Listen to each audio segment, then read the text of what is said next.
usuarios de Ser Productivo son todos tuyos, por favor. Muchísimas gracias, Judy. Bueno, entonces, adelante. Pues bienvenidos, buenas noches. Pues como decía Judy, mi nombre es Giraldine Charaf. Yo soy psicóloga clínica, tengo una maestría en psicología clínica y de la familia. Trabajo en varias partes, hago muchas cosas. Trabajo en la Policía Nacional en una línea de atención que se llama la línea de apoyo emocional, una línea de atención en crisis para los uniformados y sus familias. También pues doy clase en el programa de psicología virtual de la área andina y pues ahora formo parte del equipo Ser Productivo y estamos aquí, digamos, propendiendo por la formación de psicólogos y psicólogos en formación para, digamos, ganar herramientas que nos ayuden en el día a día pues a desarrollar mejor nuestra profesión, ¿sí? Como decía Judith, pues vamos a hablar hoy, el día de hoy, sobre las patologías o los trastornos mentales. Después yo leía patologías y dije, ¿será que creerán que es una cosa solo médica? No, vamos a hablar de trastornos mentales, ¿sí? Los más prevalentes en niños y adolescentes en Colombia, ¿sí? Entonces, les voy a compartir. ¿Ven la pantalla? Sí. Un segundo, subo esto por acá. Listo. Entonces, patologías infantiles o trastornos mentales infantiles más prevalentes en Colombia. ¿Por qué es importante conocer esto? Creo que a veces cuando pensamos en trastornos mentales, nuestra primera imagen, lo primero que se nos viene en la cabeza son adultos, ¿sí? Son pues personas ya grandes que tienen, digamos, una serie de síntomas que, pues, digamos, combinados, y como veían ayer con la profe Angie, los que estuvieron ayer estuvo hablando sobre el DSM. Entonces, si yo combino una serie de síntomas que cumplen una serie de criterios, entonces yo puedo, digamos así, diagnosticar un trastorno. Pero a veces no nos damos cuenta que también la población infantil, ¿sí?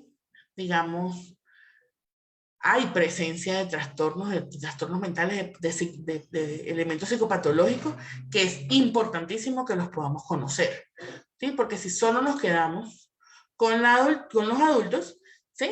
Digamos que a veces pasa lo siguiente, a veces pensamos que las cosas que los niños hacen son cosas de niños y que no necesariamente es un trastorno mental, ¿sí?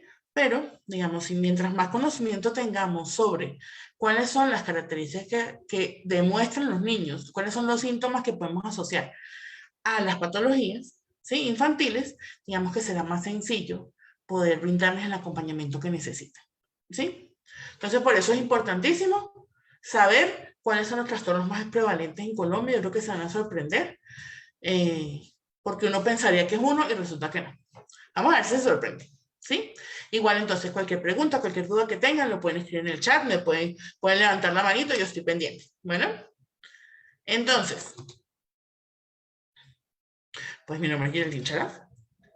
Listo, entonces, ¿qué vamos a ver durante esta sesión? ¿Sí? Vamos a ver epidemiología, de los trastornos mentales. ¿Sí? ¿Qué quiere decir eso? ¿Cómo estamos en el mundo en términos de trastornos mentales y también en Colombia cómo estamos? ¿Sí? En general. Y luego vamos a irnos un poquito más al específico de cómo están los trastornos mentales en Colombia, cómo se están presentando. Luego vamos a ver los trastornos mentales más prevalentes en la infancia y los trastornos mentales más prevalentes en la adolescencia, en un estudio que se realizó aquí en Colombia. O sea, esto no es a nivel mundial, esto es a nivel Colombia, ¿sí? Tenemos que tener conocimiento de nuestro contexto, de cómo se está, digamos así, manifestando los temas de salud mental. Es fundamental para nosotros poder, digamos, no solamente brindar un mejor servicio, sino ver mejor cómo podemos ejercer nuestra profesión, ¿sí? Si esto es un mercado donde hay demanda, etcétera, pues yo me formo en psicopatología infantil-juvenil, si tengo interés clínico, ¿sí? Y en ese sentido entonces voy y puedo, digamos, contribuir en un fenómeno que llegó para quedarse. O sea, no podemos, lamentablemente todo esto va en su vida, ¿sí? Y después de la pandemia creo que ha sido muchísimo más evidente el tema de la salud mental y la importancia que tiene y lo abandonada que ha estado, sobre todo en temas infantos juveniles, durante toda la historia, ¿sí? Muy bien, entonces esos son los 4 puntos que vamos a ver el día de hoy. Hay mucha letra, me perdonan, pero digamos que es información que tiene que ver con números importantes, ¿sí? Lo voy a hacer lo más, ¿cómo se dice? Dinámico posible. Entonces, epidemiología de los trastornos mentales. Los datos de la OMS o de la Organización Mundial de la Salud del 2000 dice que para el 2015, toda esta información muy vieja, ¿sí? Estos estudios se hacen cada 5 años y en el 2020 no se hizo por razones que conocemos, ¿cierto? Porque llegó la pandemia. Entonces, se ha ido atrasando, digamos, los nuevos estudios y los nuevos datos en términos de salud mental, ¿sí? Por eso tenemos que usar datos antiguos, pero yo creo que podemos hacer una buena extrapolación, una buena aproximación a cómo está esto en el presente, ¿sí? Entonces, los datos de la OMS indican que para el 2015 hubo 322 millones de personas con diagnóstico de depresión, que también padecían ansiedad. Solamente que, o sea, combinado. ¿Por qué vamos a hablar de depresión y ansiedad? Porque es el trastorno mental o es, digamos, el motivo de consulta de salud más prevalente en el mundo, ¿sí? La depresión y la depresión combinada con ansiedad, ¿cierto? Entonces, 322 millones de personas. En Estados Unidos viven 322 millones de personas. O sea, es todo un país. Imagínense un país como Estados Unidos. Es 6 veces Colombia, más o menos. Imagínense 6 Colombias. Esa es la cantidad de gente en el mundo. Que para el 2015, que eso fue hace, bueno, 20 siglos, más o menos, en términos de cómo está avanzando el mundo, ¿sí? Y la tecnología. Entonces, para el 2015, 322 millones de personas con diagnóstico de depresión y ansiedad, ¿sí? De las cuales 50 millones estaban en América. Vamos a colocar el continente americano como no solamente, pues digamos, Estados Unidos y América del Norte, América Central y América del Sur, ¿sí? Entonces, en los 3 subcontinentes habían por lo menos 50 millones de personas diagnosticadas, ¿sí? Con ansiedad, con depresión en compañía de ansiedad, ¿sí? Ellos en el 2015 postularon que la depresión se ubicaría en el 2020 como la segunda causa de discapacidad en el mundo, por el alto riesgo de suicidio y su impacto en la estructura familiar, económica y social, ¿sí? La depresión, digamos, después del cáncer, ¿sí? Es la causa de muerte de mayor cantidad de muertes, perdón, en el mundo, ¿sí? Porque las personas que sufren de depresión, como ustedes saben, tienen muchísima más tendencia a tener ideación suicida y a terminar intentando o consumando el acto suicida, ¿sí? Para comprender el impacto de estas cifras, en Colombia en el 2015, la prevalencia de los trastornos de depresión fue de un 4.7% de la población, que representaba a 2.177.280 personas. Eso es muchísima gente, ¿sí? Y los trastornos de ansiedad representaban a 2.691.716 personas, que es un 5.8% de la población. Digamos que anteriormente, aunque yo creo que esas cosas han ido, digamos así, equilibrándose para mal, solíamos ser poblaciones mucho más ansiosas que depresivas, ¿sí? Porque bueno, yo creo que tiene que ver con nuestro estilo de vida, con, digamos, nuestra cultura, con el hecho de que somos una cultura donde se, digámoslo así, se promueve bastante que uno oculte los sentimientos, ¿sí? Y que más bien hay que echarle ganas a la vida, hacer las cosas hacia adelante, ¿sí? Y eso genera muchísima ansiedad porque, digamos, nos preocupa más la incertidumbre que la tristeza, ¿sí? No sé si han escuchado eso, que la ansiedad es exceso de futuro y la depresión es exceso de pasado, ¿sí? Entonces estamos ahí siempre tratando culturalmente de mirar hacia adelante y por eso parece haber más probabilidad de que los trastornos que se den en nuestras latitudes, digámoslo así, sean los de ansiedad. Pero creo que después de la pandemia, ¿sí? Sin duda, se ha evidenciado que pues el tema de la depresión también ha tomado como mucho protagonismo, ¿sí? ¿Vamos bien? Cualquier cosa, pregunta, ya saben. Muy bien. Espérenme porque no puedo bajar. Ahí está. Entonces, en el caso de la depresión es más común en mujeres que en hombres a nivel mundial, y en las mujeres se presenta principalmente entre los 55 y los 74 años. ¿Sí? Digamos que para ese momento, para el 2015, recuerden que esto fue hace 7 años, eso es muchísimo tiempo en términos de, digamos así, movimientos poblacionales, ¿sí? Entonces, para el 2015, la mayoría de las personas que estaban deprimidas o que tenían un diagnóstico de depresión a nivel mundial eran mujeres, y mujeres ya, digamos así, entrando en la tercera edad, ¿sí? Yo creo, y creo que ustedes estarán conmigo de acuerdo, que ese monto no es que ha bajado, es que se ha vuelto más grande, ¿sí? Entonces ahora los diagnósticos de depresión yo creo que empiezan de depresión clínica, ¿sí? Severa. Yo creo que empiezan desde finales de los 30 hasta, bueno, hasta los 70, 80 años, ¿sí? En menor proporción se presenta en niños y en adolescentes para ese momento. Aproximadamente 161 millones de personas con depresión viven en la región de Asia sudoriental y en el Pacífico occidental, ¿sí? Entonces viven, digamos así, la mayor cantidad o la mayor prevalencia de trastorno depresivo diagnosticado parece estar en el continente asiático, ¿sí? Uno pensaría que son los europeos y los gringos, ¿sí? Pero no, resulta que los asiáticos son los que parecen estar más deprimidos, o por lo menos los que más son diagnosticados con depresión, ¿sí? Y en la región de las Américas representó 48.16 millones de personas con este trastorno. Igual es un montón, ¿no? 48 millones de personas son muchos. En el caso de la ansiedad también es más común en las mujeres que en los hombres. Yo creo que esto es algo, digamos, esto es algo sin duda cultural. Las mujeres tenemos mayores permisos, ¿cierto? De manifestar nuestras emociones, de expresarnos emocionalmente que los hombres, y por lo tanto es más probable que las mujeres busquen ayuda y puedan ser diagnosticadas que los hombres, ¿sí? Creo que tiene mucho que ver con lo cultural, no es que los hombres no se depriman o les dé ansiedad, ¿sí? Hay más mujeres que hombres, y las mujeres se presentan principalmente entre los 35 y 54 años. En menor proporción se presenta en adultos mayores. Entonces, fíjense los contrastes. La depresión en aquellos tiempos parecía empezar hacia el final de la vida, y en el medio de la vida, o sea, cuando estamos más productivos, ¿sí? Lo que parece presentarse es más bien la ansiedad. Yo creo que eso se ha ido, digamos así, solapando. No es que haya uno disminuyendo y el otro aumentando, sino que los dos han ido creciendo, y creo que se están como solapando. Ya en cuanto a las edades de inicio, ¿cuándo comenzamos a sentirnos, digamos, cuándo empieza a diagnosticarse la depresión y la ansiedad? ¿Sí? ¿Queda claro? ¿Vamos bien? ¿Qué les parecen estos?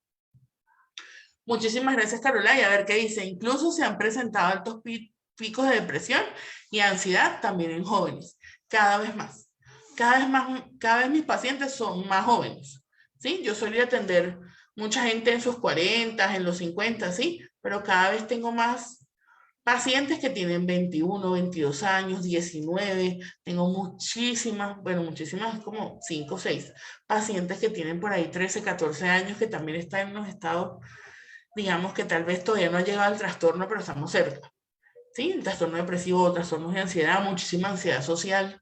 Y eso lo vamos a ver ahorita cuando veamos cuáles son las que tienen más prevalencias en Colombia.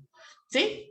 Nancy pregunta, ¿puede ser también porque ahora se hace más visible o se manifiesta más? Perfecto, sí. Y antes la gente solo lo presentaba, pero no lo hacía saber a nadie. Tienes toda la razón. Creo que ahora tenemos más información, tenemos más datos, pero eso no quiere decir que es que antes no existía, sino que ahora la gente, digamos, busca más ayuda. Sí, por supuesto que sí es un factor determinante, pero también creo que la pandemia, perdón, hizo que gente que tal vez estaba por ahí, tú sabes, ¿no?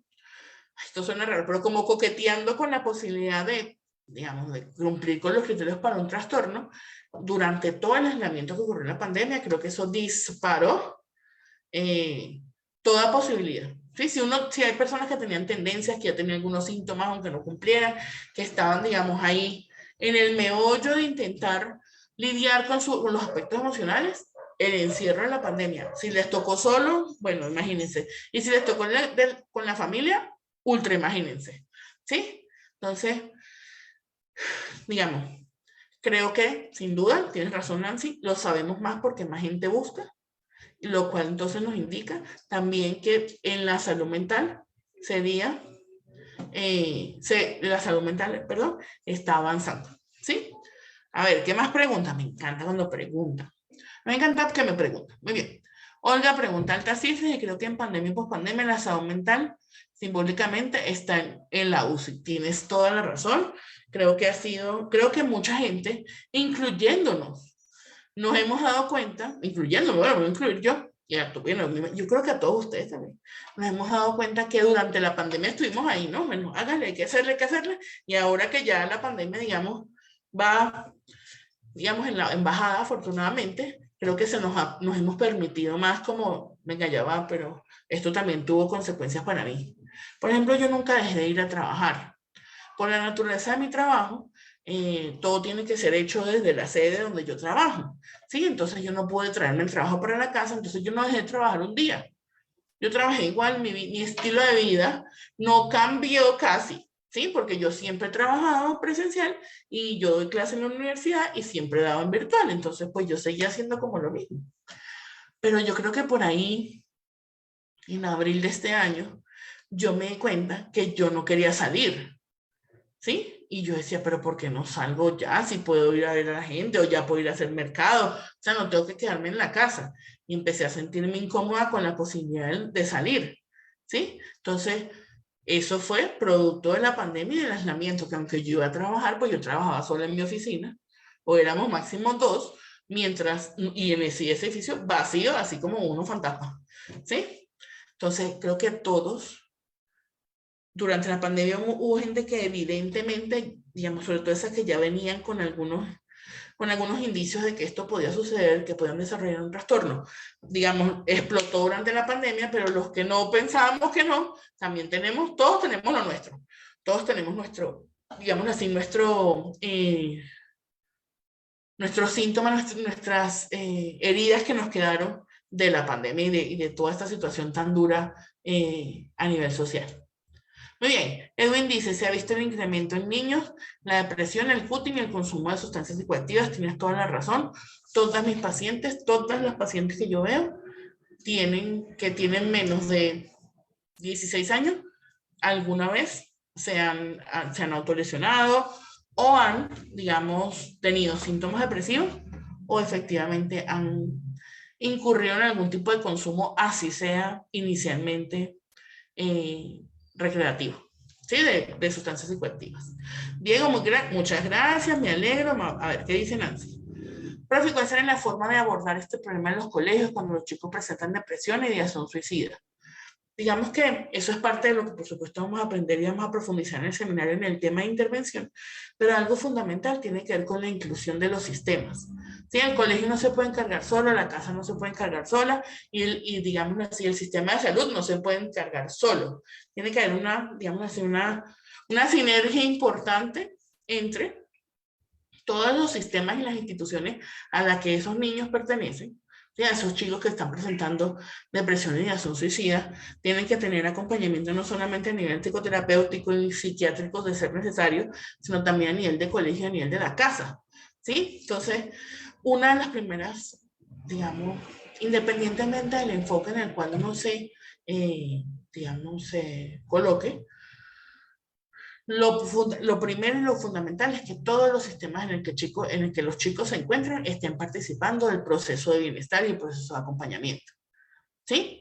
Cada, digamos así, enfoque tiene sus herramientas, sus estrategias para cada tipo de trastorno, lo cual también vamos a ver durante el seminario, porque la idea no es solamente verlos desde un solo punto de vista, sino podérselos presentar desde la mayor cantidad de puntos de vista posibles.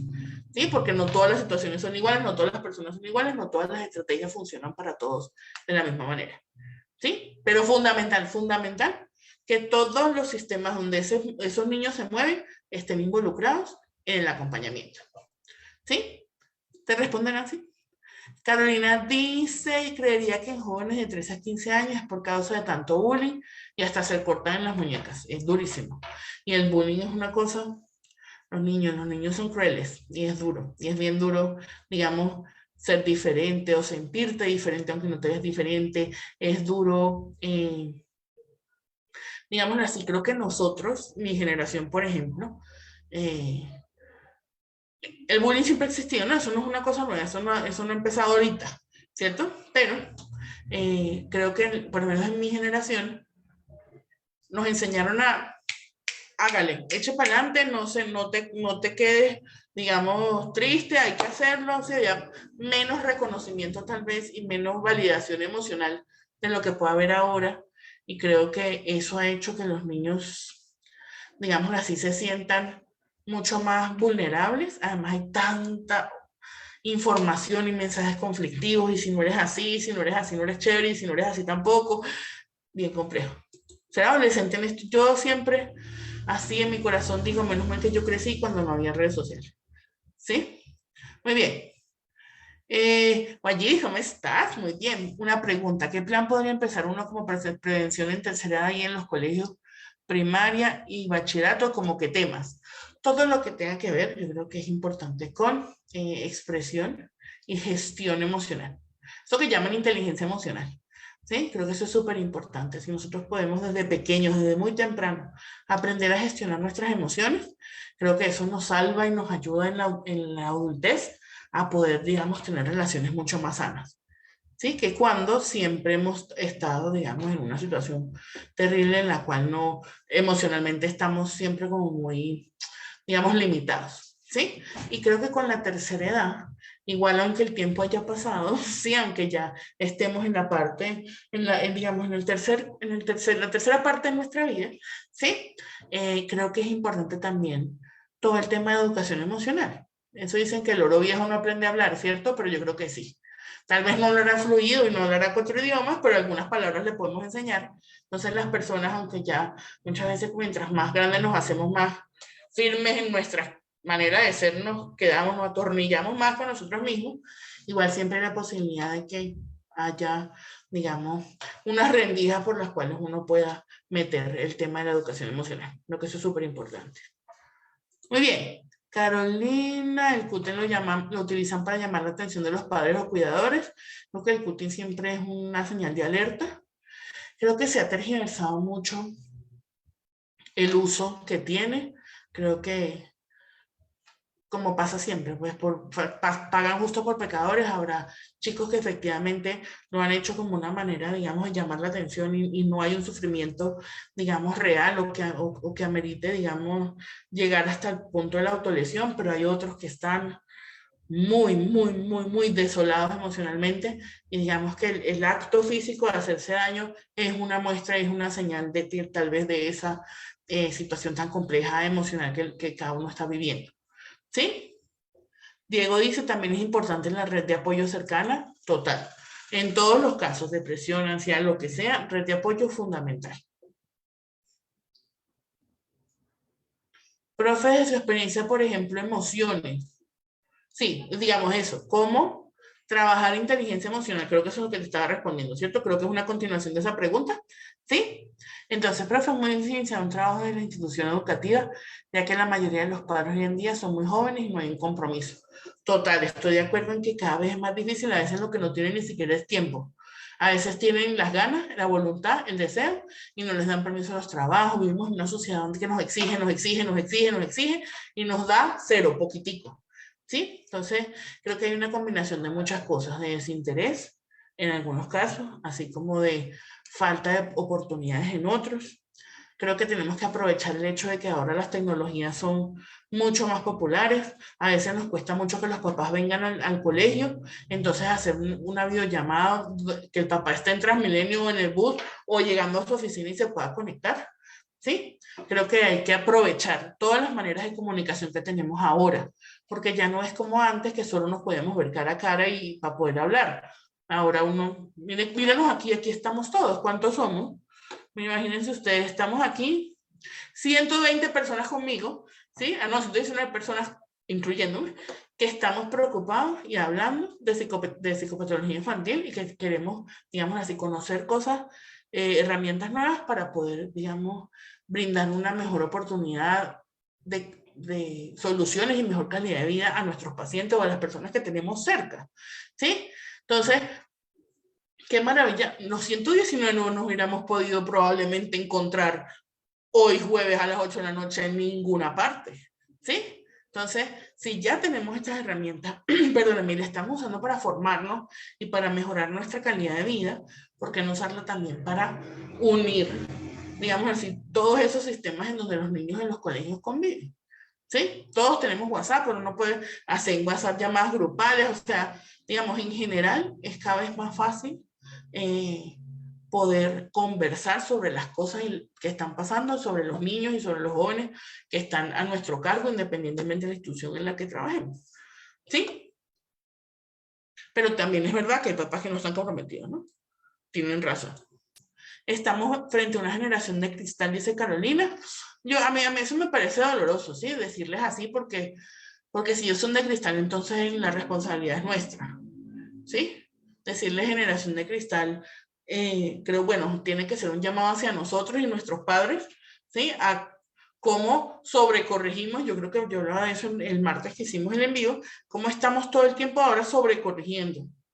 ¿Sí? Antes era mucho cero expresión emocional y mucha, digamos así, disciplina y rigidez, y ahora es total expresión emocional sin control y cero rigidez. Entonces estamos ahí, pero eso no puede ser responsabilidad de los niños y los adolescentes, eso es responsabilidad de los adultos que los estamos criando. ¿Sí? Entonces es un llamado de atención para nosotros, más que una, digamos así, una frase que sea castigadora para los niños, así lo quiero ver yo. García dice, pero la validación emocional es importante. Antes de no hacer esa validación nos aguantamos las cosas y eso nos hace daño. Totalmente de acuerdo. No es bueno que ahora seamos más conscientes de que hay comportamientos que son inaceptables. Por supuesto que sí, 100% de acuerdo. Lo que yo creo que hemos hecho una sobrecorrección. Antes no veíamos nada, ahora lo vemos todo y no hacemos nada por eso. Tampoco. ¿Sí? Antes no hacíamos nada porque lo ignorábamos y ahora no hacemos mucho porque digamos así, bueno, que se exprese, lo que hay que hacer es dejarlo expresarse, pero la expresión solamente no lleva a la gestión. Y nosotros somos los adultos que estamos criando a esos niños. Tal vez nosotros tampoco tenemos las herramientas, y yo creo que eso es algo que hay que reconocer. Todos nosotros, mi generación, yo estoy aquí en mis 40, ¿verdad? Entonces, en mi generación, nosotros tenemos herramientas limitadas, digámoslo así, en términos emocionales, pero cada vez hay más oportunidades de buscar ayuda, de buscar acompañamiento y de buscar, digamos, opciones para yo poder manejarme mejor y de esa manera poder brindarles una mejor vida emocional a mis hijos o a mi entorno. Sí, pero tienes toda la razón, claro que sí hay que validar. Una pregunta, porque hay psicólogos que no están de acuerdo con llamar inteligencia emocional, aunque se sale un poquito del tema, me gustaría saber su postura. Pues yo creo que a mí me parece que es un término, a mí me parece un buen término, porque inteligencia es para mí y para muchos psicólogos muchísimo más inteligentes que yo, es la capacidad de resolver un problema, ¿sí? Entonces, para mí, la inteligencia emocional tiene que ver con la capacidad de gestionar mis emociones. No es manejarlas, no es controlarlas, no es limitarlas, sino es como yo, frente a una maraña emocional, logro, digámoslo así, ver las piezas y resolver ese rompecabezas. Y como eso me genera, como eso me permite gestionar, como mientras yo soy más autónoma y me siento, digamos, mejor conmigo misma y me conozco más y estoy más conmigo, puedo gestionar mejor todas esas emociones que el mundo me va a lanzar, porque eso nunca va a dejar de pasar. ¿Sí? Los problemas nunca se acaban, los problemas siempre existen. Entonces yo lo que me hago es mejor en prepararme yo misma y tener más herramientas para adaptarme, bueno, a los problemas que me trae la vida. ¿Sí? Entonces, yo estoy de acuerdo con la inteligencia emocional. No es adecuado que una generación de hierro, dice MG, esté formando una generación de cristal. A veces sí. Digámoslo así, es duro porque creo que la brecha de la tecnología es una cosa que nos abruma y nos separa de los niños y de los jóvenes de esta generación. Yo veo a mis sobrinos y a veces digo, o sea, no entiendo cómo tienen tanta destreza, pero es que ellos nacieron en un mundo donde esta es la norma.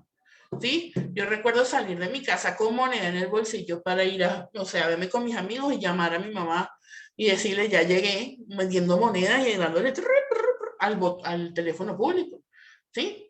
Y los niños de ahora, eso es un mundo inimaginado. Entonces, estamos, digamos, transitando y los que somos los adultos ahora venimos de esta cosa híbrida, pero para nuestros papás esto es más extraño todavía, ¿sí? Entonces, digamos que sí es difícil, sí es, digamos así, complejo comprender quiénes son estos chicos de ahora, los niños de ahora, frente a nuestras propias vivencias. Así es complejo. Muy bien, Dali, muchas gracias. Ajá. ¿Dónde puede profundizar el trabajo de emociones para la tercera edad? A ver, hay varios sitios web sobre psicología geriátrica, ¿sí? Que es digamos, el trabajo psicológico, el trabajo terapéutico y de acompañamiento con personas de la tercera edad. Nombre específico no tengo, pero buscar en internet psicología de la tercera edad o psicología geriátrica, hay muchas páginas que pueden tener muchísimos, digamos, recursos, y además hay muchísimos, si tienes acceso a algún tipo de revista indexada a través de la biblioteca de la universidad o alguna situación, donde puedas buscar artículos de investigación que se hacen con la tercera edad, que hay muchísimos. La mayoría tienen que ver con funciones básicas, atención, memoria, etcétera, pero hay varios también que están, digamos, abriéndose camino en temas emocionales y cómo se vive la tercera edad, ¿no? Además es complejo. Es complejo hacerse viejito, ¿sí? García pregunta, ¿a qué te refieres cuando se dice que se sobrehace o se sobrecorrige? Digámoslo así. Imagínate que tú estás dibujando, estamos dibujando, ¿cierto? Y te equivocaste en una línea. Entonces, uno empieza y borra, ¿no? Uno borra un poquito, pero eso se ve. Y yo borro hasta que hago de esa línea un manchón que me dañó el dibujo. ¿Sí? Eso puede llamarse sobrecorregir. Entonces, creo que lo que nos pasa es que antes, en términos de validación emocional, antes había muy poca validación y ahora todo se valida todo el tiempo, pero sin ningún tipo, digamos, de seguimiento y manejo después. ¿Sí? Entonces, estamos todos, creo que ahora en esta sobreapertura emocional, ¿sí? Pero también, digamos así, desbordarse emocionalmente también es muy costoso y es muy difícil. Es tan difícil como reprimirlo todo, ¿sí? Entonces, creo que ahora estamos antes en la represión extrema y ahora creo que estamos en la expresión extrema, pero sin ninguna compañía. Porque, claro, se te presenta un muchachito de 14 años diciéndote el mundo se acaba y todo es negro y yo no le veo sentido a mi vida y yo no sé cómo lidiar con eso. Yo no sé, digamos, yo sí, pues soy psicóloga, pero, y ustedes también porque son psicólogos, se están formando en psicología, pero el común, la gente común, ¿sí? La gente que no es psicóloga, ¿qué hace con esa, digamos, con esa ola que lo arropa y dice, venga, siento que mi vida no vale la pena? ¿Sí? Entonces, qué duro eso, ¿sí? Para unos papás, unos abuelos que nunca han hablado de esas cosas, entonces hay mucha expresión, pero poca, digamos, seguimiento y solución y brindar oportunidades de solución o de gestión o de manejo de esas emociones. ¿Sí? ¿Queda claro? El término que algunos he visto es gestión emocional. Ese es mi término favorito. Yo lo he cambiado en todo eso. Fue de las cosas, he cambiado varias cosas en mi vocabulario. Primero, nada de manejo emocional, sino gestión emocional. ¿Sí? Porque la gestión siempre habla también de acción, de que uno está haciendo cosas para esas emociones, moverlas y movilizarlas y entenderlas y mejorarlas y sentirme mejor. ¿Sí? Y el otro es permitir. Siempre cuando uno habla sobre todo con personas que han sido víctimas de violencia o que han tenido relaciones durísimas, las personas nos solemos decir, uy, yo no sé cómo pude haber permitido eso, ¿sí? Y yo creo que yo he tratado de quitar eso de mi vocabulario porque para mí la palabra permitir también, como la gestión, implica acción. Y yo no creo que nadie entre en una relación conscientemente diciendo yo me voy a aguantar todo lo que esto me traiga.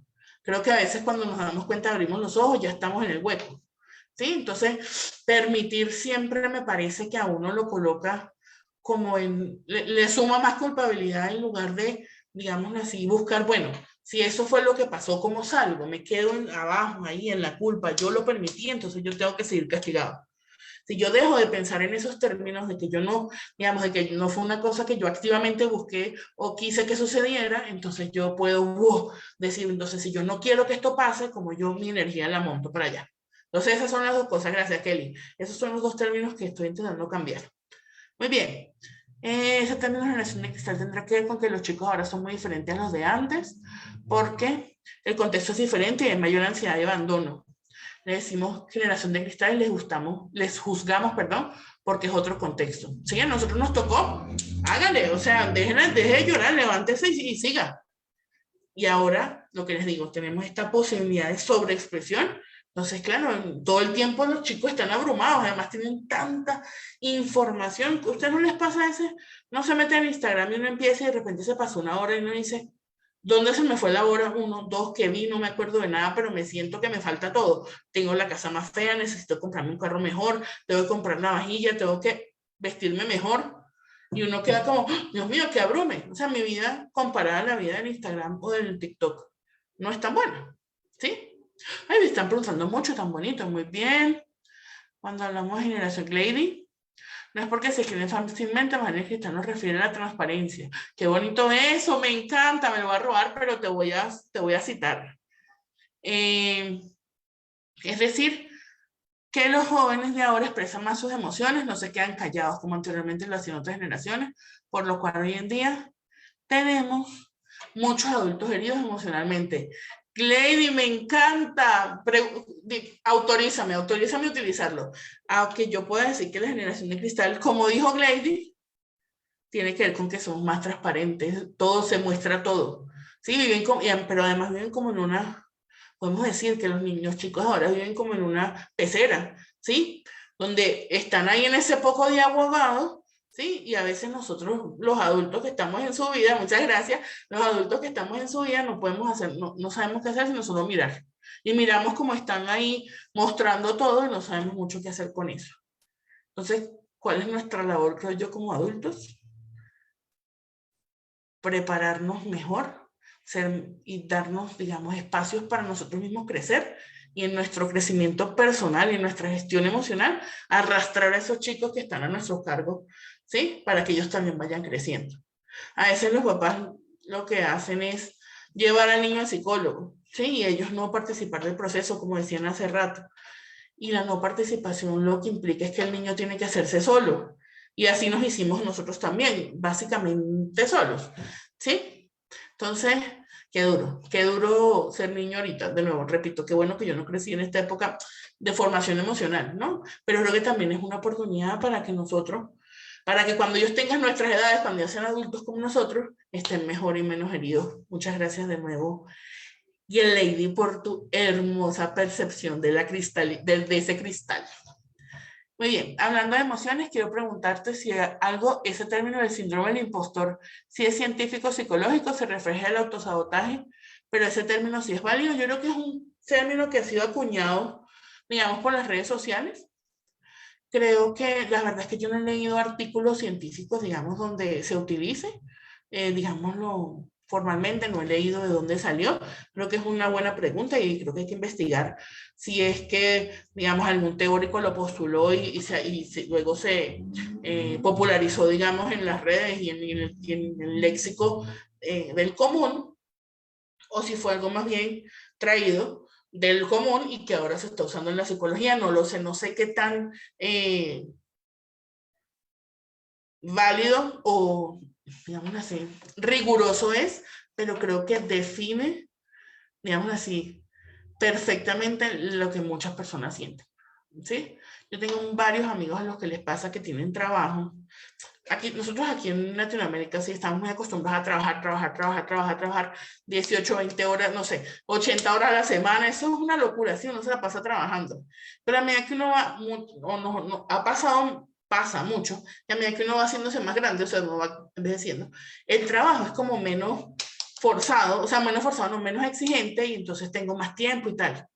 Yo tengo varios amigos que han conseguido afortunadamente trabajos donde tienen un poquito más de tiempo, un poquito más de holgura, ya no están tan oprimidos, ¿sí? Claro, después de muchos años de no respirar, y entonces dicen, oye, pero ¿será que yo sí estoy haciendo el trabajo? ¿Será que lo estoy haciendo mal? ¿Será que yo sí me estoy ganando esa plata correctamente? Porque es que yo me puedo tomar una tarde.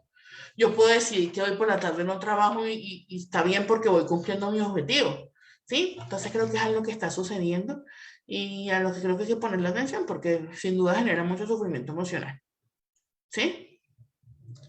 Sí, señor Hello, se está grabando la sesión, claro que sí, ¿sí? Muy bien, entonces muchas gracias por sus preguntas. Vamos a continuar entonces. ¿Dónde quedamos? Que entonces la ansiedad es más común en las mujeres y la depresión, perdón, la ansiedad es más común, digámoslo así, en para el 2015, recuerden, al final de la vida, y la ansiedad más bien en el medio cuando somos más productivos. ¿Listo? A ver si hay otra pregunta. Uy, mire, Rocío, ¿cómo estás? Muy bien. Una pregunta relacionada a una consulta. ¿En qué momento, edad, tiempo y manera, Dios mío, puedo abordar a mi hijo de corazón? Espérenme. Para contarle sobre, ay, Dios mío, pues sobre su verdadera madre. Pues lo tengo desde recién nacido, pero no sabe aún que no soy su madre biológica. Actualmente tiene 5 años. Digamos así, su mamá biológica anda por ahí. O sea, tiene contacto, ella quiere hacer contacto con el niño. Pero ningún daño, no señora, o sea, no tiene contacto. Nada, o sea, de ella no está presente, no lo anda buscando. Nada de eso. ¿No? Ok. Entonces, ok. Se desentendió desde que estaba recién, desde que nació. Primero, qué hermoso, ¿sí? Que tú hayas tomado la decisión de acoger, amar, criar, nutrir a ese bebé, ¿sí? Creo que uno de los actos más amorosos tiene que ver con cuidar a otro cuando, ¿sí? Cuando no tengo la necesidad de. Primero, por supuesto, agradecerte en nombre de ese niño, que ahora es tu niño. ¿Cuándo hacer eso para no causar ningún daño psicológico? Nunca. Nunca vas a poder, nunca va a haber, perdón, nunca no va a haber una consecuencia emocional, ¿sí?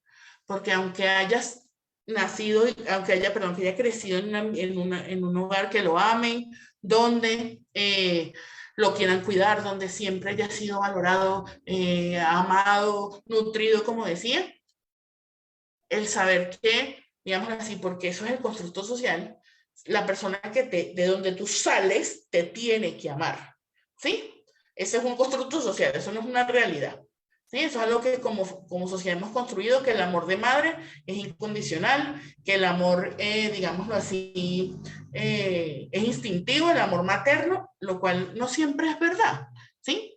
Entonces, en el momento que tú decidas tener esa conversación con él, sin duda va a haber dolor. No podemos evitarlo. Nunca, nunca lo vamos a poder evitar. No vamos a poder evitar el dolor. ¿Sí? Pero ojalá esa conversación sea cuando él tenga más recursos para expresar sus emociones claramente o lo más claramente posible, pueda, digamos, ser acompañado en caso de que sea necesario, no solo por ti y por su familia, sino en un proceso terapéutico, si es necesario, pues por la reacción que tenga. Y además creo que también tiene que ser un momento en que tú estés preparada para la cantidad de preguntas que eso va a traer. ¿Sí? Entonces, tiene 5 años, creo que no hay afán. Creo que todavía él está en el proceso de crecer y de aprender a nombrar, primero a saber qué es lo que siente, a nombrarla, a decir qué es lo que siente, a hablar fluido, está aprendiendo a leer y a escribir. Espérate, él está ahorita en un montón de cosas, en una calocada de crecimiento, tal vez esté en el mejor momento, pero en ningún momento va a ser perfecto y el dolor siempre va a estar, ¿sí? Digamos, por ahí hay un dicho que dice, sí, el dolor es inevitable, el sufrimiento es opcional, ¿sí? Entonces el dolor va a llegar, pero cómo yo lidio con ese dolor, cómo yo lo gestiono en mi vida, es lo que puede ir cambiando y mientras él sea más grandecito, pues tendrá más herramientas para hacerlo. Esa es mi recomendación, digámoslo así, desde tratar de proteger, de que tú estés lo más cuidado posible y que él también esté lo más cuidado posible. Muchas gracias por compartir su historia. Sé que no es fácil decir esas cosas. Les agradezco mucho que se sientan en confianza. Muy bien. A ver. Con mucho gusto. Entonces, García pregunta, ¿desde el enfoque sistémico si se puede trabajar bien la ansiedad o es mejor del cognitivo-conductual? Depende de cuál sea el objetivo terapéutico. El objetivo terapéutico es la desaparición del síntoma, entonces el cognitivo-conductual es muchísimo más efectivo. Si lo que yo necesito es que la persona deje de sentir altos niveles de ansiedad ya, y para que pueda funcionar en cierto momento y en ciertas cosas y en su vida diaria, el cognitivo-conductual, muy bien. Digamos, si yo puedo dar un tiempito, digámoslo así, más tiempito, para comprender las dinámicas relacionales, ¿sí? Para comprender por qué la ansiedad se da en esa dinámica, cuál es esa pauta relacional ahí que está generando la ansiedad como síntoma. Entonces el enfoque sistémico también puede ser muy efectivo, ¿sí? Depende a veces un poco de la premura de la situación. A veces puedes hacer una combinación de los dos, inicialmente hacer, digamos, un plan de intervención muy preciso, cognitivo-conductual, inclusive con ayuda farmacológica, y luego poder hacer un proceso más sistémico y familiar, ¿sí?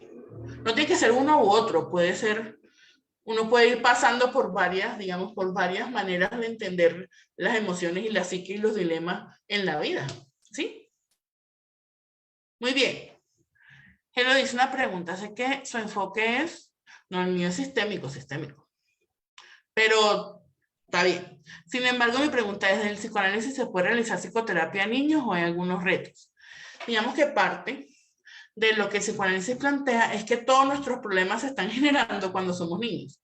¿Sí? Digamos, toda nuestra personalidad se está cimentando en la niñez, digamos, con los eventos que se esperan que en la niñez pasen. Algunos son traumáticos, otros se resuelven de maneras adecuadas, y es solo cuando vamos avanzando digamos que la personalidad ya está más asentada, que podemos conocernos mejor un poco a nosotros mismos, hacer insight y todas esas cosas maravillosas, y a partir de ahí entonces comenzará tal vez reestructurar la manera como uno es, conocerse, cuando uno hace consciente lo inconsciente. Yo no soy psicoanalista, ¿no?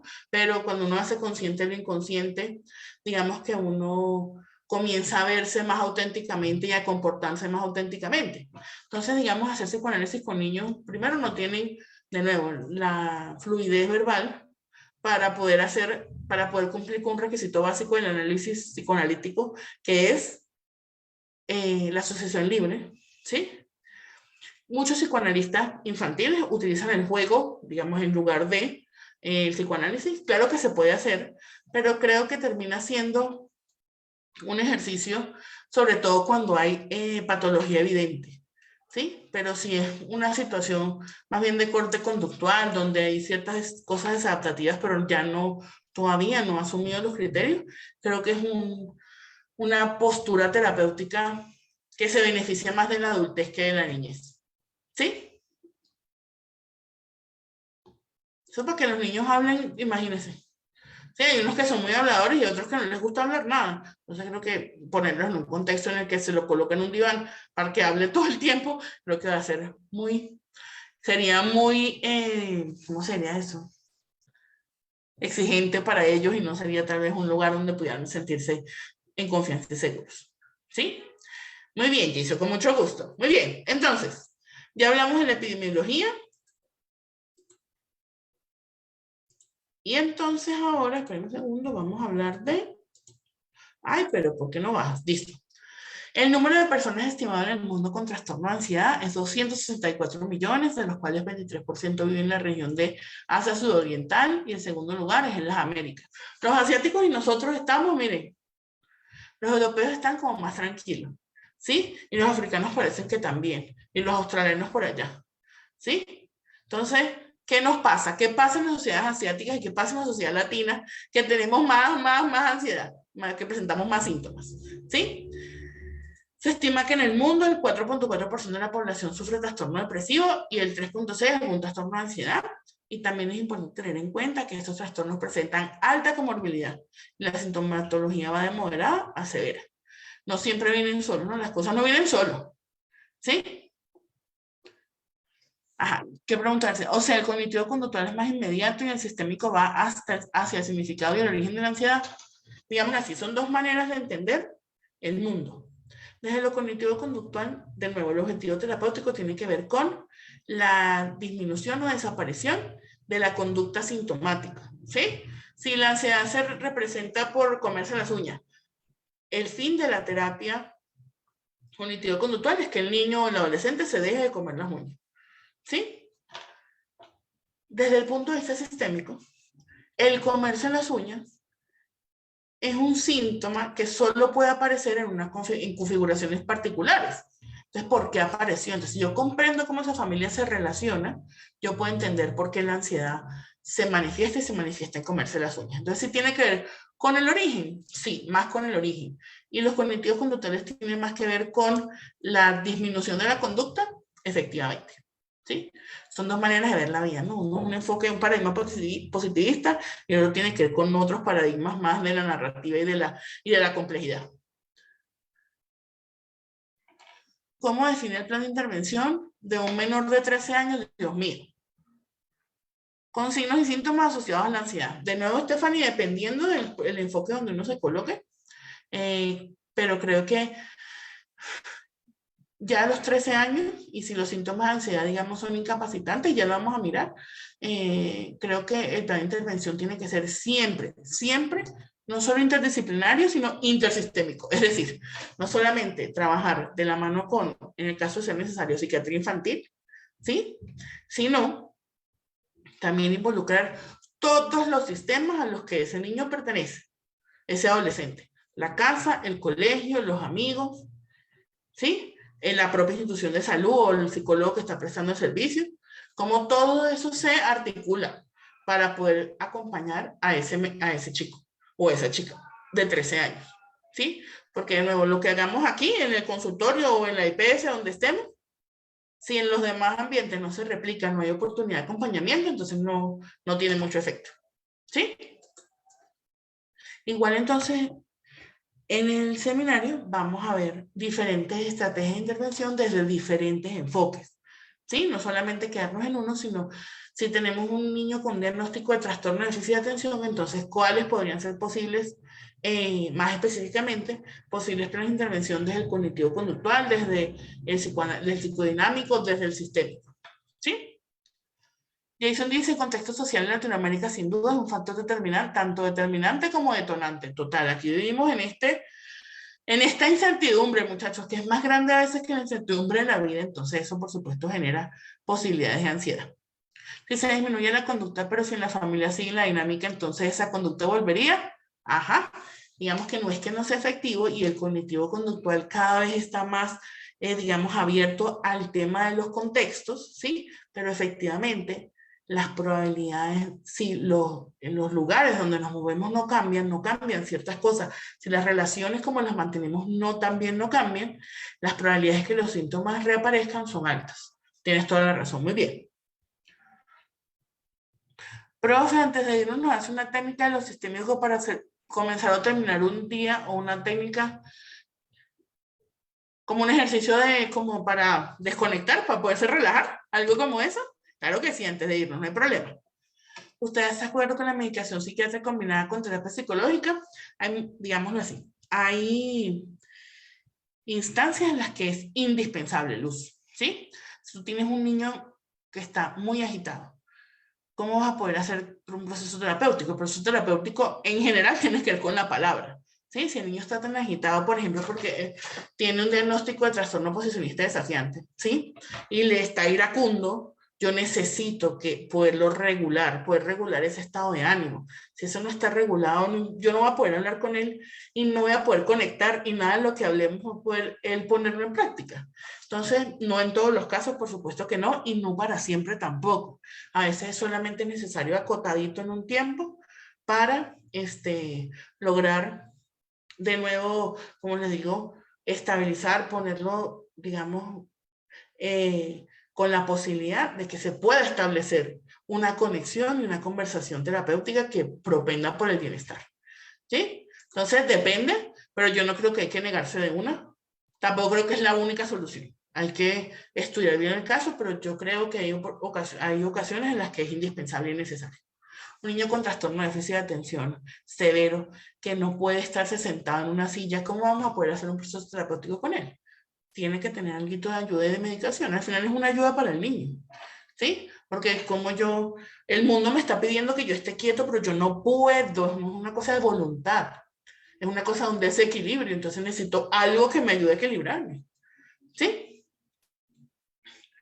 Muy bien, leí la pregunta. Profe, desde tu perspectiva, ¿cuál sería el motivo que un niño de 12 años hace deposición en la ropa? Uy, Dios mío. ¿Y cómo se abordaría esa situación? Normalmente la encopresis, que es eso, y la enuresis y la encopresis, ¿sí? Que es, digamos, la imposibilidad psicológica y no física de controlar esfínteres. Tiene muchas, digámoslo así, posibles causas. Las más comunes, trauma, digamos, un trauma importante, algún tipo de abuso, ¿sí? El abuso suele estar asociado con enuresis y encopresis. Abandono, ¿sí? Abandono emocional. Eso también puede tener que ver, ¿sí? Entonces, ¿cómo se aborda? Pues hay primero que entender qué pasó, de dónde viene, cómo esto empezó a suceder, ¿sí? Y pues creo que hay que darle, como es un niño de 12 años, creo que la conversación tendría que ser con ese niño, no con sus papás, no con la familia, con él. Poder tener un espacio y brindarle un espacio de seguridad y confianza donde pueda explicar qué está pasando, ¿sí? Entonces, pero es duro que sea un niño tan grande y esté pasando. Entonces, ahí hay una situación a la que yo creo que hay que ponerle atención, ¿sí? Muchas gracias, Leila. Muy bien. Jason, muy bien. Vamos a mirar entonces qué podemos hacer de ejercicio, con mucho gusto. ¿Sí? Muy bien. Entonces, rápidamente, miren la hora, son las 9. Rapidito. Antes de que aquí me digan, por favor, vámonos. Entonces, espérame un segundo. ¿Cuál es? ¿Por qué no avanza? Avance, por favor, señora. Presentación. Ahí viene. Entonces ya va. Voy a pasar de una de los trastornos mentales prevalentes en la infancia. Igual toda esta información en el seminario la vamos a retomar, la vamos a conversar con mucha más amplitud, ¿sí? Pero en la infancia, ¿cuál es el trastorno con mayor prevalencia en Colombia? Infancia vamos a tomar niños entre 7 y 11 años más o menos, que fueron los que participaron en un estudio, el trastorno depresivo mayor. Pero contrario a lo que a veces nos pasa en adultos, que identificamos o que equiparamos, la depresión con tristeza, en los niños y en los adolescentes, que también es el trastorno número 1, bueno, no es el número 1, pero también está muy presente, el síntoma principal es la irritabilidad.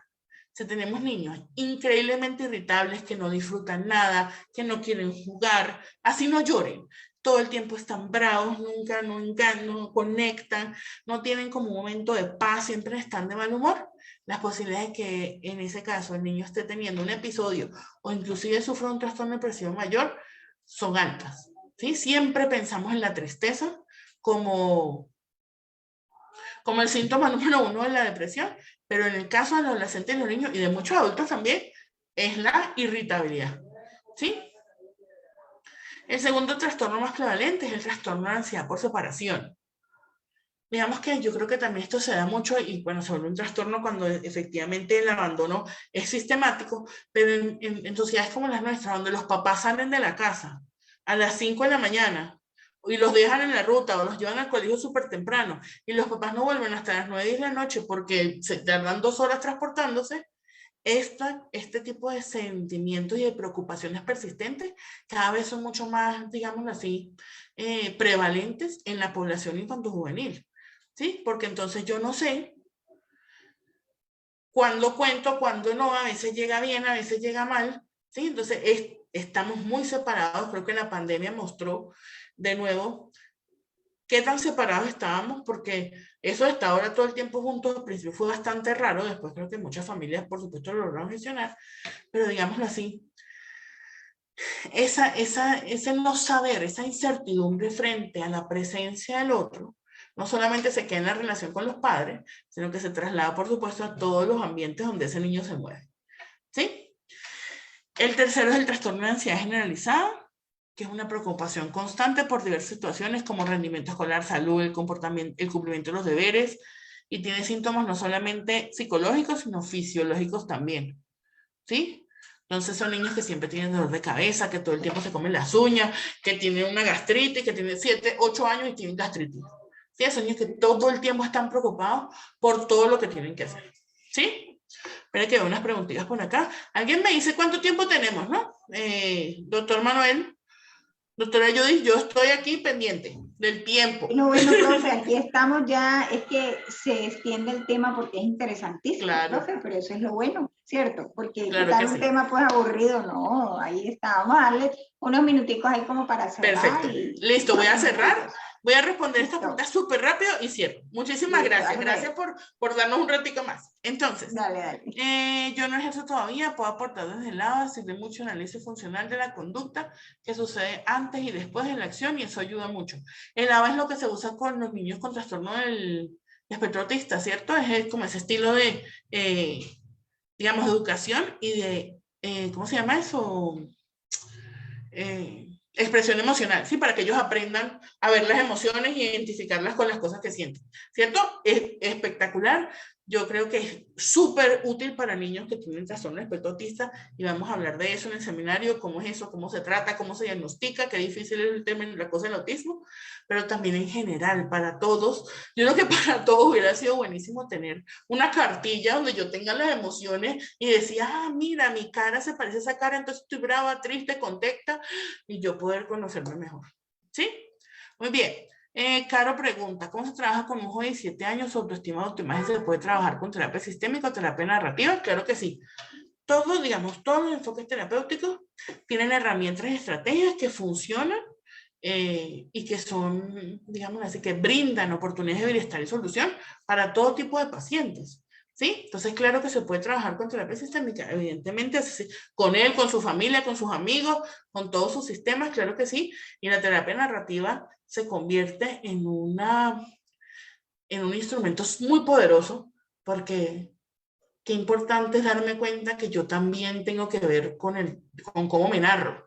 ¿Sí? Como yo digo que soy, no solo, digamos así, termino siendo y termino haciendo, y si yo digo que soy lo peor, pues soy lo peor, pero si yo empiezo a decirme otras cosas, yo empiezo a ver la vida de otra manera, eso también cómo me va movilizando en términos de mi autoestima y mi autoimagen. ¿Sí? Entonces, claro que sí.